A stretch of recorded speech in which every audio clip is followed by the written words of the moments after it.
Naubusan ako ng pure na honey, kaya ito muna yung alternative ko. Pure molasses. Blackstrap to na molasses. Tinikman ko nga to guys at masarap. Masarap.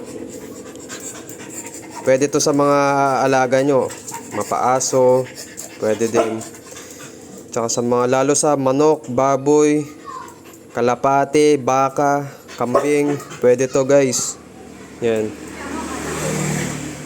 Ito muna ang ginagamit ko sa ibon ko. Alternative ng honey kasi naubusan ako ng pure na honey.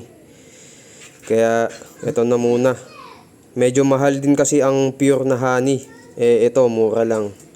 Nasa 80 pesos ang 1 litro ng molasses. Ayan. Tinikman ko to kanina guys, masarap din. Ayan. Para malaman nyo din. Tapos ang nakalagay dito, yan, high energy content. Ayan, pampataas nga to ng energy ng mga alaga. Tapos palatability and feed intake stimulation. Source of minerals and micronutrients. Improve digestibility.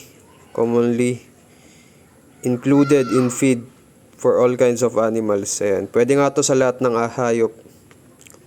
Tapos yung mga ano dito, yung mga nutrients na makukuha ng mga alaga natin, madami. Pampagana to kumain sa mga alaga.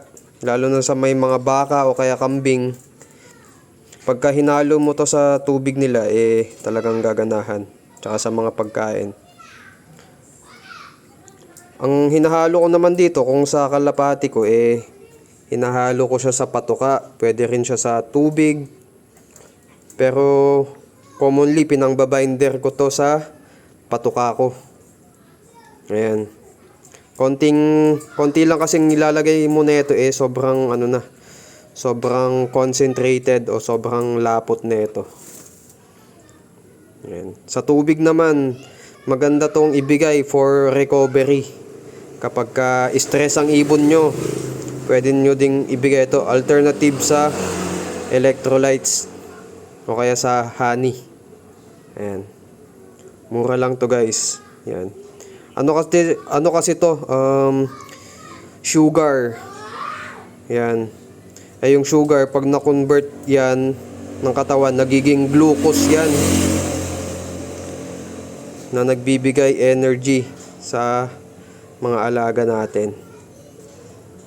Sa susunod, papakita ko kung paano ko ginagamit to guys. Ayan.